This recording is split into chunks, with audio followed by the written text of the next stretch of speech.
Man, finally, the match I've been personally waiting for the most. Ash versus Charisma Personified, Raihan, and it was kinda boring? Pokemon Ranger, I choose you!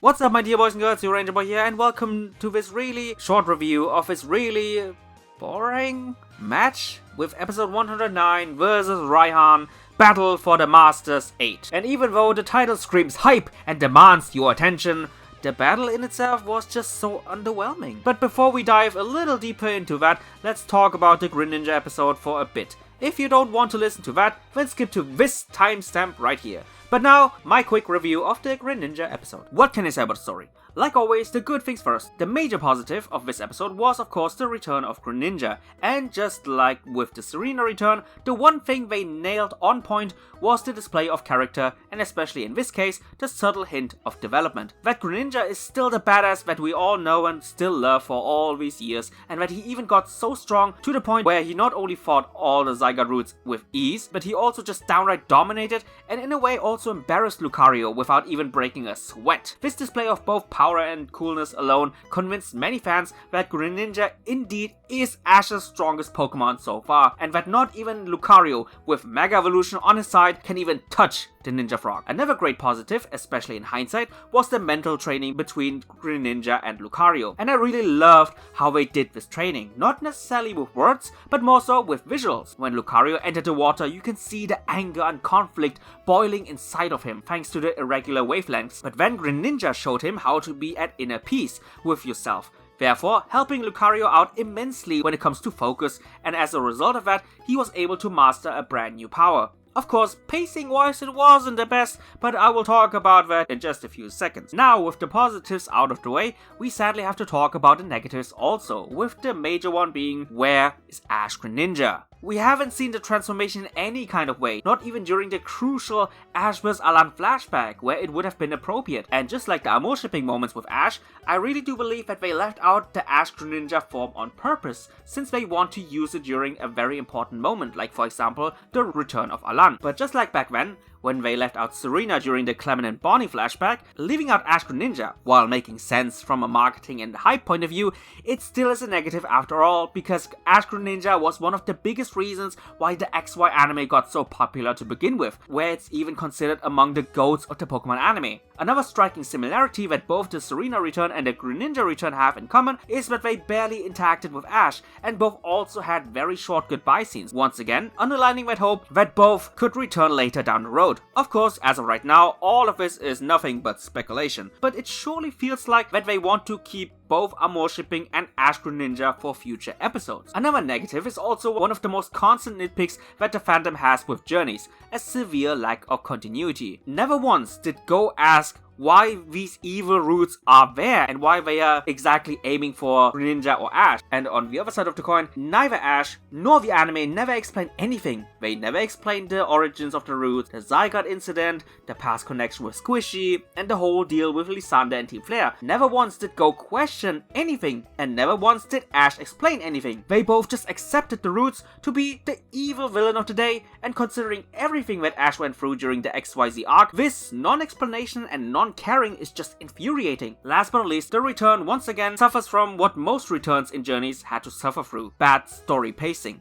As soon as Lucario started his training, it already ended, and then quickly after that, he gains his new power-up. Granted, it's not as badly paced as for example the Dawn returns, and at the end of the day, Greninja still was displayed more powerful than Lucario, but just like in every other return case, in my opinion this return needed one more episode, so that the struggles, conflicts, and solutions of Lucario felt more natural and less forced, thanks to time restraints. So even though Greninja as a character was great and his impact on Lucario was indeed there, the severe lack of Ash Greninja, the lack of continuity, and the bad story pacing left me with no other choice but to give a score of 7 out of 10 for the story. What can I say about the focus? Lucario and Greninja, the wave guidance of destiny, was the focus, and it was pretty much on point. Of course, one major aspect of that was how they displayed the vast difference in both power and experience when it came to both Pokemon, while the second part of the focus concentrates on the wave training of both Pokemon, and how Greninja and Lucario are very similar to each other when it came to both of their powers and their connection with Ash. So, 10 out of 10. Last but not least, animation. as cool as all the Greninja scenes felt, I have to say that this episode in particular really showcased one of the main reasons why the XY anime got popular in the first place. When Greninja or just any other action scene was displayed during the XY days, it felt more immersive and intense thanks to the 3D camera. But even though we have the same Greninja in this return, none of his attacks felt as great. Don't get me wrong, the action scene of both Greninja and Lucario still look great, and especially this new Aura Sphere power could potentially be even better animated, but it really lacks the general impact that the XY animation had, and this episode really made it that obvious. So it's a 7 out of 10 for me. So in the end, this episode scores a 8 out of 10, and this score really describes this episode as a whole. It was mostly great, but it had enough flaws to also make it feel a little bit disappointing. And now it's time to talk about ASH vs RAIHAN and the many reasons why it was such a letdown. What can I say about the story? So let's look at every matchup. First we had Dragonite versus Flygon, and at first it started off really promising with Ash powering up his Pokemon while dodging Flygon's attacks.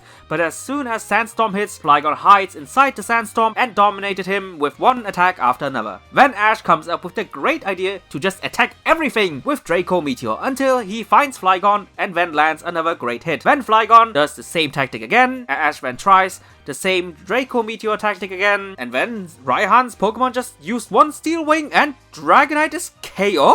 What the heck? Wait, we're talking about Dragonite here, right? We're talking about the so-called tank of Ash's team. The same Pokemon that tanked countless attacks from both Korrina's and Iris's strongest Pokemon. And compared to all the damage Dragonite took in the past, he barely took any damage and was knocked out.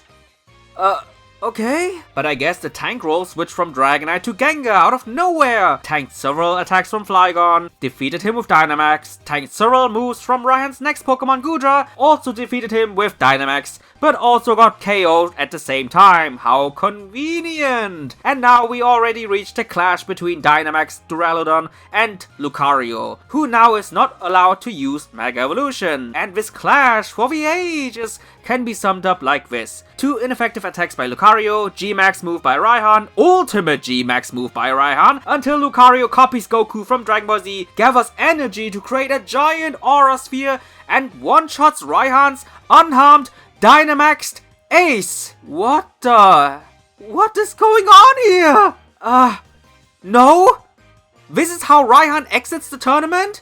This is how Ash enters the Masters 8?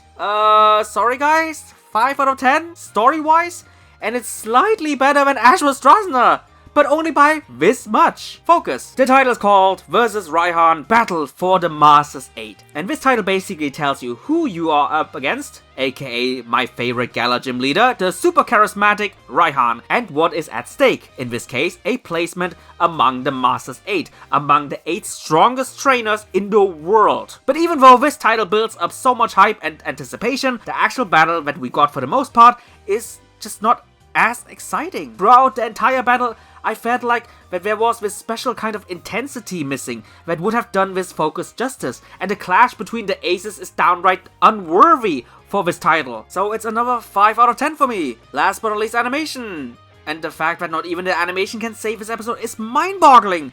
There was really nothing that stood out as an animation highlight. Every attack was underwhelming and felt like with zero impact whatsoever. The G-Max moves were boring, and not even the supposed climax of the Lucario Spirit Bomb looked impressive at all. It's another 5. So yeah, even though this was a battle that we anticipated for so long, the final score is a 5 out of 10 for an episode where there was so much at stake, so much you could have done with, but at the end, everything turned out to be such a disappointment. In my humble opinion, Ash doesn't deserve such an underwhelming episode, and especially Raihan doesn't deserve such a disappointing exit from the Pokemon World Championships. Overall, this was probably one of the biggest letdowns I have ever seen from Journey. Anyway guys, I really hope you enjoyed this review, I guess.